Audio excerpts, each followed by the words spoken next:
Ciao a tutti e benvenuti in appuntamento in giardino. Oggi volevo parlarvi, in attesa di fare poi un video come promesso sulla talea di rosa, voglio avere un pochettino più di tempo, un po' più di calma per poter fare un video sulla talea di rosa, per spiegare bene quali sono i passaggi, poi tanto comunque non è ancora il periodo.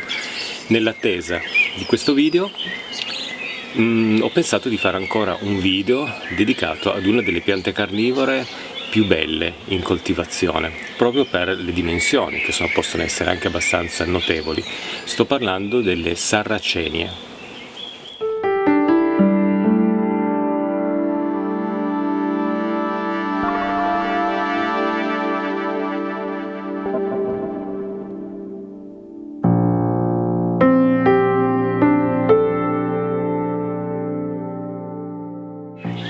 Sarracenia è un genere di piante carnivore che possiamo trovare nel Nord America, distribuite nella zona nord proprio degli Stati Uniti, poi proseguendo nella costa orientale fino a raggiungere poi la Florida, la Georgia, la Louisiana, nella parte sud orientale degli Stati Uniti, quindi tutta la costa orientale degli Stati Uniti in cui è possibile proprio trovare queste piante straordinarie.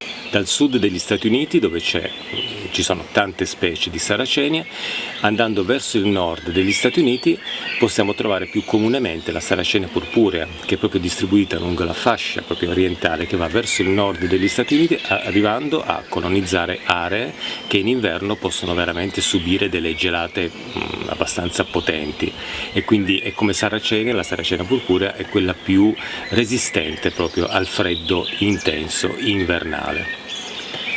Sono piante rizomatose, quindi si sviluppano tramite un rizoma che colonizza proprio la superficie del terreno. Molto spesso degli esemplari molto vecchi di sarracenia hanno questo rizoma che si sviluppa proprio a cerchio, e quindi abbiamo questi, sembrano quasi degli anelli di rizomi di sarracenia con le foglie sviluppate proprio in cerchio, e tutto questo dà un aspetto molto affascinante a questo genere di piante, anche osservandole in natura.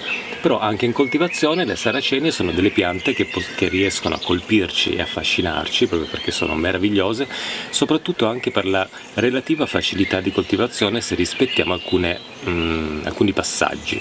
Questi li vediamo poi dopo quando parliamo poi di coltivazione della sarracenia nel nostro giardino e nel nostro balcone, perché è una pianta che possiamo coltivare un po' ovunque, tranne che all'interno della nostra casa. Questo è molto importante, è una pianta da esterno, anche se può sembrare una pianta di origine tropicale per il suo aspetto un po' sinistro, un po' come quello di tante piante carnivore. Adesso poi mi avvicino con la telecamera per osservare alcuni esemplari di sarracenia che coltivo qui in questa parte del mio giardino, dove coltivo anche tante altre piante carnivore, proprio per osservarle un po' da vicino. Non posseggo tutte le piante che in natura si trovano del genere sarracenia, ne posseggo alcune, e posso dire che veramente la facilità di coltivazione fa sì che in pochi anni dall'acquisto, se abbiamo acquistato piante piccole, riusciamo ad ottenere degli esemplari che sono abbastanza notevoli. Una cosa molto importante è non disturbare continuamente le sarracenie con delle divisioni, altrimenti avremo sempre delle piante un po' piccole e non possiamo godere poi dello sviluppo maestoso di alcuni tipi di sarracenia che riescono a raggiungere anche gli 80-90 centimetri, anche 1 metro di altezza. Dove vive la sarracenia? La sarracenia è la classica pianta carnivora di palude, la possiamo trovare negli acquitrini, nelle paludi, lungo i fiumi. Ci sono delle aree che si impaludano, lì possiamo trovare la sarracenia in natura, sempre negli Stati Uniti, è una pianta americana. Possiamo trovarla anche in quelle savane che sono molto umide, con un terreno veramente fradicio d'acqua e prevalentemente acida. Queste sono piante che crescono in terreni con un'acidità molto forte, che impedisce proprio la crescita anche di altre piante. Questi acquitrini, queste paludi, queste torbiere sono degli ambienti, queste savane umide sono degli ambienti poveri di sostanze nutritive. Le piante carnivore si sono adattate a questo tipo di terreno, sviluppando proprio una facoltà carnivora per catturare gli insetti e nutrirsi non esclusivamente degli insetti, perché le radici si nutrono anche di ciò che riescono a trovare nel terreno, però una parte di questi elementi nutritivi è assente nei suoli torbosi e quindi queste piante hanno sviluppato proprio una capacità di catturare degli insetti proprio per compensare l'assenza di un determinato tipo di nutriente all'interno del terreno. Le specie di saracenia che possiamo trovare in natura sono la saracenia purpurea, che colonizza molto il nord degli Stati Uniti, quindi sopporta, come dicevo, delle temperature abbastanza rigide, la saracenia alata, la saracenia minor, saracenia flava, io ho alcuni esemplari di saracenia flava, ho anche la saracenia minor, la saracenia oreofila, che per via dei danni ambientali che vengono fatti negli Stati Uniti ormai è a rischio di estinzione, la saracenia leucofilla e la saracenia psittacina. La saracenia psittacina e la saracenia minor si somigliano relativamente un pochettino, forse la psittacina somiglia un po' di più a una sorta di Darlingtonia californica un po' sdraiata nel pavimento torboso dei luoghi dove vive. Saracenia minor ha una differenza sull'opercolo, l'entrata di cattura, perché tende ad averlo piegato verso il basso, coprendo proprio l'ingresso della trappola, ma dopo la vediamo un pochettino da vicino. Queste sono piante veramente facili da coltivare e sono in commercio già da tantissimi anni. Io ho cominciato a coltivare le piante carnivore da ragazzino, avevo 15 anni, era il 1985. E mi sono avvicinato a questo genere di piante carnivore. In quegli anni credo che eravamo una quindicina di persone in tutta Italia come appassionati di piante carnivore. Successivamente, nel corso del tempo, nel corso degli anni, è stata anche creata un'associazione, le persone sono aumentate, le persone che avevano questa passione verso le piante carnivore, attirate come se fossero proprio degli insetti da queste piante che tendono a catturare ciò che li circonda, anche per quello che riguarda la loro bellezza, e quindi il numero di appassionati è cresciuto tantissimo. Oggi si contano veramente tantissime persone appassionate di piante carnivore, questo anche perché nel corso degli anni sono arrivate poi in commercio, sono state ibridate anche le saracene e altre piante carnivore per ottenere degli esemplari più colorati, più grandi, con delle aperture, delle bocche, delle trappole molto larghe, dimensioni anche maggiori e comunque degli ibridi che sono meravigliosi. Io arrivo da un periodo degli anni 80, 1985, come dicevo, quando mi sono appassionato alle piante carnivore, in cui gli esemplari in commercio erano sempre, credo, quasi sempre esemplari botanici, e quindi ho avuto questa impronta iniziale nella coltivazione delle piante carnivore e sono rimasto lì, perché io osservo anche su internet, sui siti, molte piante carnivore, molte saracenie ibridate tra di loro per ottenere questi esemplari bellissimi, però devo dire che quelli che riescono a catturare sempre la mia attenzione sono quelle specie botaniche che possiamo trovare in natura, quindi le forme pure di saracenia sono quelle che a me piacciono di più. Non sono riuscito a farmi affascinare da tutti i nuovi ibridi e incroci che sono stati fatti, rimango affezionato proprio alle specie botaniche. Adesso mi avvicino, così lo osserviamo un pochettino da vicino e poi dopo parliamo di coltivazione, su come coltivare queste facili piante carnivore. Eccomi davanti la saracenia purpurea venosa. C'è una differenza tra saracenia purpurea e saracenia purpurea venosa. Questa è la saracenia purpurea venosa e la possiamo distinguere perché la pianta, anche nella parte esterna, presenta una peluria presente anche in questo opercolo, vedete, con dei peli rivolti verso il basso che permettono agli insetti di cadere all'interno della trappola, e come potete guardare la saracenia purpurea in generale ha un opercolo aperto. Queste sono piante predisposte proprio nell'accumulo dell'acqua piovana all'interno delle trappole. Gli insetti qui muoiono proprio per annegamento.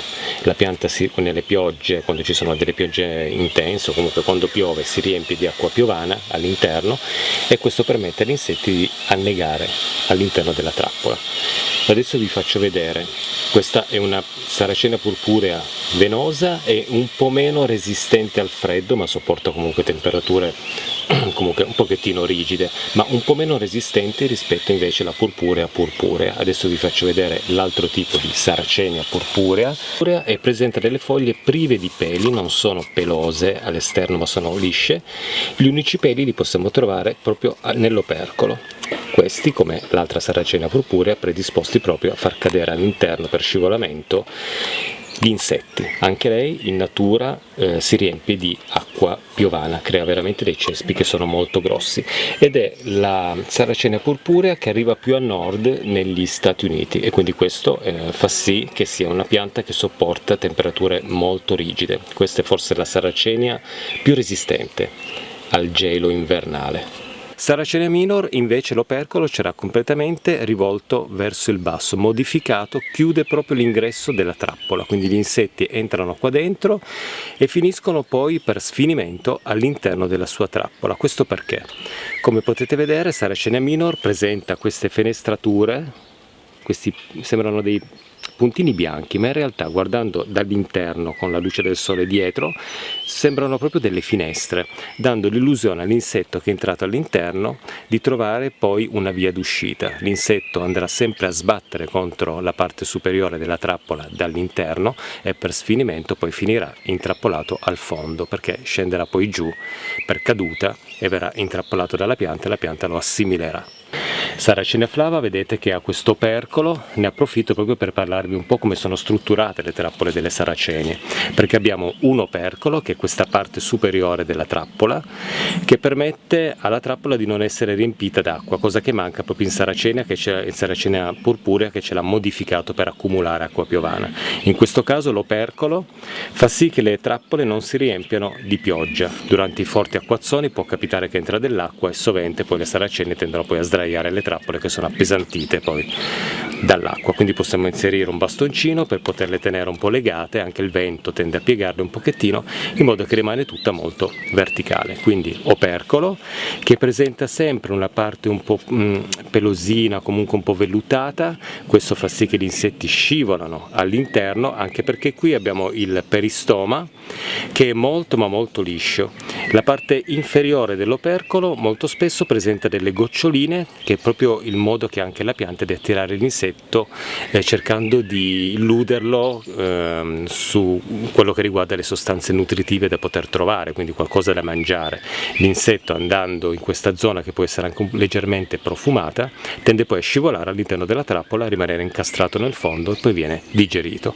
La trappola internamente presenta una zona con dei peli rivolti verso il basso fino ad un certo punto, poi è liscio perché cominciano tutte le ghiandole digestive. In più in Saracenia possiamo notare che il punto di giuntura per poter creare i tubi come trappola della pianta, questa parte qui davanti proprio alla trappola. Questo è un metodo anche di risalita, molto spesso è appiccicosa questa parte qui, perché anche qui si dà l'opportunità degli insetti terrestri, ad esempio come le formiche, un punto di risalita verso la trappola per poter poi essere catturati, e quindi veramente un qualcosa di strategico che offre la Saracenia come metodo di cattura. Il suo colore, questa è una Saracenia flava, dovrebbe essere, se ricordo bene perché ho perso il cartellino, una Saracenia flava maxima con questo color verde mela spettacolare. Come dicevo, ci sono tanti ibridi colorati, ma io davanti a una cosa di questo tipo rimango sempre meravigliato. Mi piace tanto questa uniformità proprio del colore di questa pianta, che sistemata poi in giardino al sole veramente la si nota subito con questo colore favoloso. Saracenia flava, bellissima, e questa è una Saracenia flava Rugelli con questa macchia, come ho fatto vedere prima, rossastra. E qui abbiamo una delle mie saracenie preferite, che è la Saracenia flava ornata. Guardate la bellezza delle sue trappole.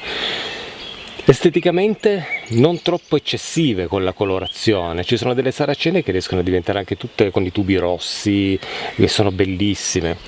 A me piace un po' la delicatezza delle piante carnivore, perché va in contrapposizione con la ferocia proprio della pianta, della sua cattura. È una pianta molto sinistra la saracenia, questo anche tante altre piante carnivore hanno un aspetto molto sinistro, e mi piace quando è collegato con la cattura proprio il fatto di essere una pianta predatrice, con la delicatezza proprio quasi candida e innocente del suo aspetto.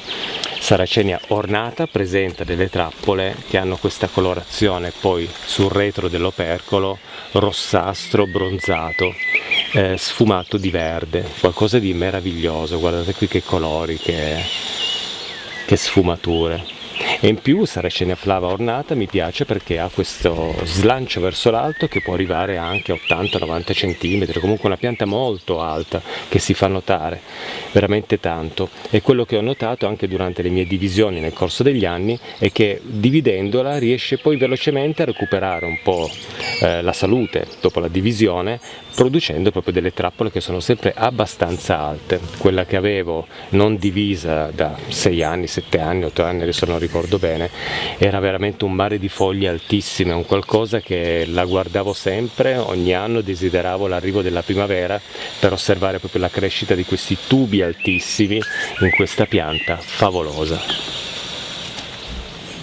Mi sono dimenticato di dirvi durante il video una cosa molto importante, che è quello dello sviluppo delle Sarracenia, perché la Sarracenia flava e tutte le altre Sarracenie si sviluppano in un certo modo, ovvero noi non abbiamo subito le foglie in primavera, alla fine dell'inverno la pianta produce i fiori, quindi vediamo crescere pian piano le nuove foglioline e in più la cosa più veloce è la crescita proprio dei fiori. Sembra quasi che la pianta produca i fiori prima delle trappole proprio per essere sicura di essere impollinata. Quindi questi fiori poi faranno questi petali che sono bellissimi, gialli, che cadono anche abbastanza presto. Il fiore in maniera molto curiosa, da una posizione un po' verso il basso, poi si alza. Questo permette lo sviluppo dei semi poi in estate, perché si apre la capsula e i semi possono cadere liberamente poi alla base della pianta stessa. Dopo lo sviluppo dei fiori, quando vediamo che cominciano a cadere i petali, vediamo pian piano crescere le nuove foglie. Vedete che qui non ci sono fiori, perché io i fiori li taglio sempre nelle Sarracenie, perché non voglio ottenere i semi, non le voglio ibridare, me le tengo così come sono. Molto facile anche l'ibridazione tra le Sarracenie fatte con un pennellino, anche se leggermente laboriosa. Comunque io taglio sempre i fiori perché questo permette, un po' come in Dionea, il taglio dello scappo che porta il fiore, uno sviluppo molto più imponente delle foglie. A me interessano le foglie delle Sarracenie, quindi i fiori cerco di eliminarli quando sono alti 5 cm circa, in modo da non rischiare di andare a danneggiare le nuove foglie che stanno crescendo. Nel corso della primavera e dell'estate la pianta produce le sue trappole, che potete vedere anche qui. Verso l'estate la pianta comincia a fermare un pochettino lo sviluppo. Quando arriva l'autunno la Sarracenia, non tutte, Sarracenia minor non fa questo e credo anche Sarracenia psittacina, che posseggo, però non è ancora bellissima, magari farò un video dedicato a quel tipo di Sarracenia. Quando arriva l'autunno la pianta comincia a fermarsi e produce delle foglie che sono completamente diverse, che per un neofita possono sembrare delle foglie deformi, pensando mamma mia, la mia pianta ha preso un aspetto un po' strano, c'è qualcosa che non va. Assolutamente no. Le nuove foglie che produce poi, quando sta per arrivare l'autunno, la Sarracenia, periodo freddo, si chiamano fillodia, sono delle foglie non più a tubo ma piatte e larghe. Queste foglie non devono essere assolutamente eliminate, vanno mantenute sulla pianta per tutto l'inverno fino alla primavera. Possiamo eliminarle solo quando la pianta ha prodotto già qualche trappola, allora possiamo pian piano andare a tagliarle per eliminarle, anche perché prenderanno un aspetto poi di nuovo un po' secco, cominceranno a seccare perché la pianta è in nuovo sviluppo. Ma mi raccomando, non tagliamo nulla di ciò che è verde sulla Sarracenia quando arriva l'inverno, perché quelle foglie sono create per dare la possibilità a questa pianta, che ha le trappole completamente piene di insetti a fine estate, quindi rovinate, quindi la pianta tende a perderle, a sdraiarle, comunque prendono un aspetto abbastanza brutto. Quelle nuove foglie servono per compiere la fotosintesi con la luce del sole e quindi aiutare la pianta a rimanere viva e sana nel corso dell'inverno. Se noi andiamo a tagliare queste foglie e andiamo a eliminare tutte le trappole ormai rovinate a fine estate per la presenza di insetti all'interno, che è un aspetto un pochettino trasandato, diamo un danno alla nostra Sarracenia. Quindi la pianta in autunno ci regala un nuovo tipo di foglie che non sono più carnivore, ma sono semplicemente delle foglie verdi create apposta per poter ancora continuare ad accumulare sostanze utili proprio dalla fotosintesi clorofilliana. Bene, parliamo di coltivazione della Sarracenia. La Sarracenia è un tipo di pianta carnivora come ho detto già all'inizio del video, molto semplice da coltivare, rispettando dei piccoli passaggi. Partiamo subito dal terreno, che è la parte fondamentale per coltivare bene le nostre saracenie, insieme alla luce e all'acqua, 3 elementi che sono importantissimi e che bisogna rispettare perfettamente, altrimenti non riusciamo ad ottenere degli esemplari che sono di buone dimensioni e comunque non riusciamo a farli vivere bene e quindi non possiamo godere della loro bellezza. Allora io partirei dall'acqua. L'acqua da utilizzare per coltivare le piante carnivore in genere e le saracenie è un'acqua piovana. Io credo che sia la migliore acqua che possiamo utilizzare per bagnare le nostre piante. Quindi utilizziamo acqua piovana. Possiamo anche utilizzare dell'acqua demineralizzata, quella che viene anche venduta nei supermercati, però lì dobbiamo affrontare un attimino l'argomento poi del costo, perché bagnare queste piante in estate, in primavera e in estate può essere anche un bell'impegno, perché hanno bisogno di tantissima acqua e quindi che cosa succede? Che l'acqua durante l'estate per via del caldo evapora, quindi bisogna sempre rifornire di acqua i sottovasi dove coltiviamo le nostre piante, quindi questo vuol dire che l'acqua demineralizzata può essere poi impegnativa per quello che riguarda i costi. Ci sono anche degli impianti ad osmosi che preparano un'acqua adatta per bagnare le nostre piante carnivore, però anche lì bisogna attrezzarsi con un qualcosa che in partenza può essere anche particolarmente costoso.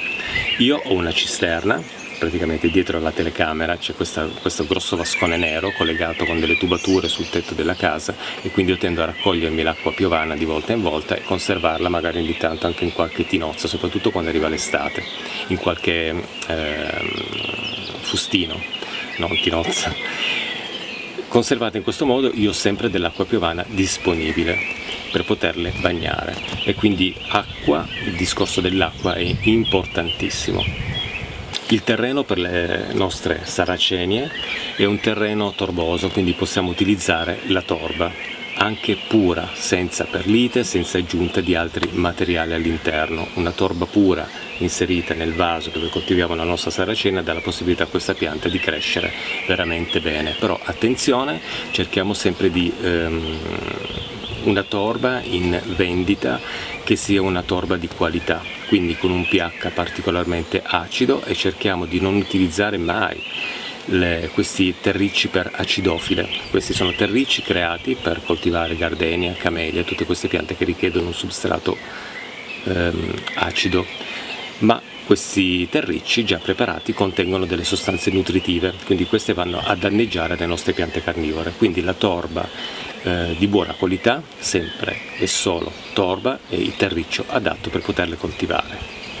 Per quello che riguarda la luce, queste sono piante che vogliono assolutamente il sole, piante che amano il sole diretto. Allora, Nord Italia possiamo coltivare queste piante se abitiamo in zone non particolarmente caldissime, coltivate proprio in luce solare anche tutto il giorno, perché in questo modo riescono a crescere benissimo. In Sud Italia il caldo e il sole può essere veramente opprimente, può essere veramente temperature altissime che possono creare qualche problema anche di surriscaldamento del vaso, surriscaldamento dell'acqua che abbiamo inserito per poter bagnare le nostre piante. Quindi cerchiamo di ripararle un pochettino nelle ore più calde della giornata, quindi quelle lì del mezzogiorno ad esempio, che sono ore particolarmente calde, fino al tardo pomeriggio, poi possono riprendere una buona luce solare. Però riparare queste piante non vuol dire metterle all'ombra, vuol dire sistemare ad esempio un cannicciato di bambù, un ombreggiante magari al 30%, proprio per togliere un pochettino di calore, togliere un pochettino di luce che viene poi restituita nel tardo pomeriggio, poi quando si troveranno di nuovo inondate dai raggi di sole. La saracenia, come dicevo, arriva dal nord degli Stati Uniti, da nord a sud, nella costa orientale, tutte zone che comunque in un modo o nell'altro riescono ad attraversare durante l'anno una stagione fredda. Allora, Saracenia purpurea è la saracenia che possiamo anche dimenticarci un pochettino fuori dalla nostra casa, perché sopporta anche delle gelate particolarmente intense, logicamente non in un piccolo vasetto, perché andrà protetto un pochettino col tessuto non tessuto, ma in un grosso vaso una saracenia purpurea può sopportare anche -5, -10 gradi senza nessun problema, anche gelate continue. L'importante importante è in inverno lasciare meno acqua nel sottovaso, proprio per non dare alla pianta la possibilità di trovarsi in un blocco di ghiaccio. Questo riguarda anche un pochettino le bagnature, perché il problema di queste piante, delle piante carnivore rustiche che possono vivere in esterno quando ci sono delle gelate continue, è il fatto che tutto il vaso poi tende a congelarsi, il pane di terra. In quel momento la pianta si trova in uno stato in cui non riesce più a bere acqua perché è tutto ghiaccio. Quindi è per quello che ogni tanto consiglio in zone particolarmente fredde, dove non ci sono delle zone un po' calde che sciolgono un pochettino il ghiaccio all'interno del terreno, di coprire con uno strato di cartone o di tessuto non tessuto un pochettino il vaso per proteggerlo e lasciarlo sempre molto umido piuttosto che completamente congelato, perché altrimenti la pianta si trova in uno stato come se fosse a secco, non riesce più a pescare la sua acqua in inverno. Le temperature quindi possono essere da meno 10 gradi, meno 5 gradi fino a 30 gradi anche in estate. Sono piante che sopportano anche il caldo. Logicamente in zone, come dicevo, particolarmente calde bisogna proteggerle un pochettino. La concimazione delle piante carnivore non deve essere fatta. Queste sono piante delle saracenie, ma di molte altre piante carnivore non deve essere fatta. Le saracenie, come anche la dionea, sono piante che si sviluppano benissimo catturando gli insetti e quindi trovano lì neanche così tanto cibo durante l'estate, anche se le trappole della saracenia tendono a riempirsi proprio di insetti, ma ad esempio anche la dionea, tante volte a fine estate ci accorgiamo che la pianta ha catturato un certo numero di animali, ma non è sempre lì a catturare e a mangiare. Questo perché le piante carnivore in natura, e questo deve essere rispettato anche in coltivazione, catturano ciò che gli serve e questo basta alla pianta per svilupparsi bene. È inutile sia in saracenia che in dionea continuare a somministrare insetti tutte le volte pensando che la pianta ha fame.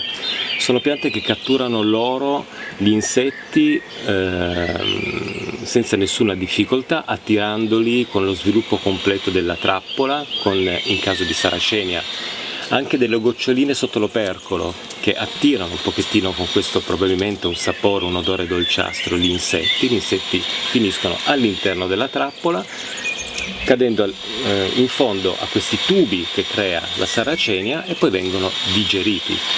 Se noi somministriamo sempre insetti all'interno della trappola della saracenia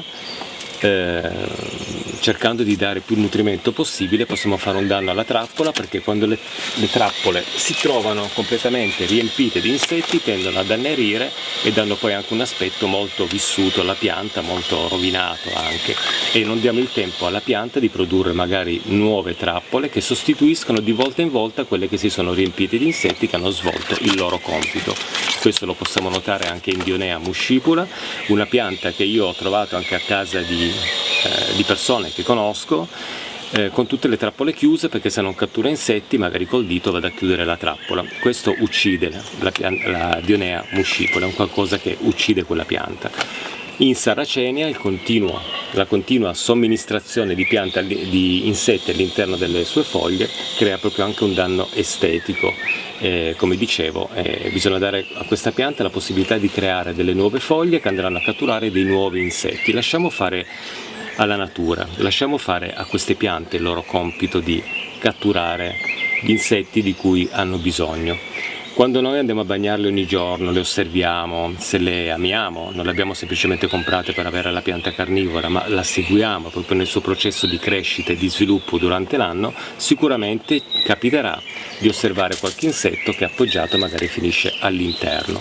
Io poi per una questione mia personale, naturalmente, questa è veramente una cosa mia personale al 100%, quando mi trovo a passare vicino alle saracenie e sento dei ronzii, a volte vado a osservare all'interno se c'è qualche ape magari catturata che cerca disperatamente di salire e fuoriuscire dalla trappola. Allora io cosa faccio? Anche se so che è una cosa che non andrebbe fatta perché bisogna lasciar fare alla natura, qualche volta mi capita di inserire un filo d'erba molto lungo per poter permettere a quest'ape magari di uscire fuori e riprendere il volo. A volte salvo, più che inserire insetti cerco di salvare qualcosina, perché Nonostante io sono un grande amante delle piante carnivore, un po' mi si stringe il cuore quando sento questi ronzii, magari in una bellissima giornata primaverile, sento che qualcosa è rimasto intrappolato là dentro e cerca disperatamente di vivere bene quella giornata come magari me la sto vivendo io. Quindi so che può essere un discorso sbagliato, però a volte faccio questo, piuttosto che catturare insetti vivi e inserirli all'interno, li preferisco lasciar fare alla pianta. La moltiplicazione di Sarracenia non è molto difficile, io ho fatto un video sulla moltiplicazione di Sarracenia minor, metterò poi il link al di sotto di questo video. È un'operazione che possiamo fare verso la fine dell'inverno, quando sono più o meno finite i periodi di gelo, e non manca tantissimo al risveglio di queste piante. Lì possiamo intervenire estraendo la nostra Sarracenia dal vaso, ripulendo tutte le radici dalla torba. Questo va fatto anche il rinvaso, ad esempio va fatto quando la torba si è un po' esaurita. Dopo qualche anno di coltivazione la torba, rimanendo sempre fradicia, tende un po' a esaurirsi e prendere anche dei cattivi odori.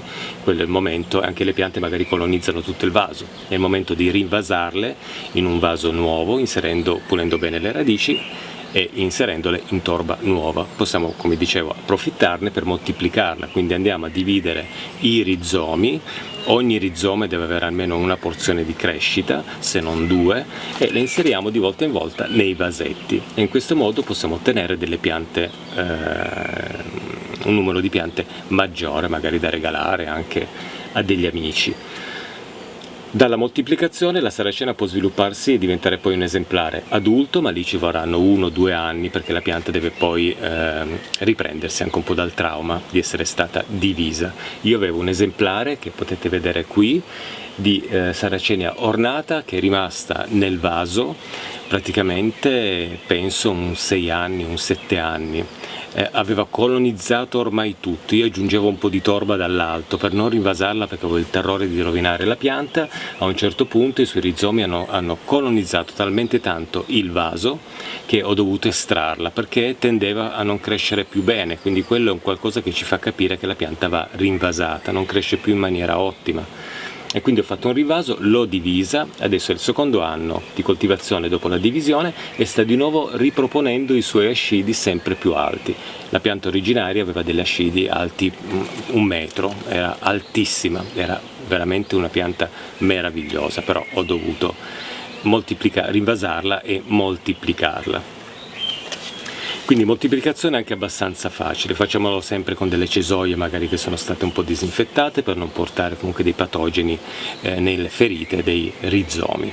I rizomi vanno inseriti poi nel terreno sempre superficialmente. Sarracenia minor tende ad apprezzare un pochettino di più un rizoma un po' più infossato nel terreno. Comunque possiamo prendere il nostro rizoma, lo inseriamo e lo spingiamo un po' sotto nella torba, a metà, che rimanga un pochettino fuori, che si veda comunque all'esterno, anche perché quando cresce la Sarracenia i suoi rizomi li vediamo sempre correre sulla superficie del terreno.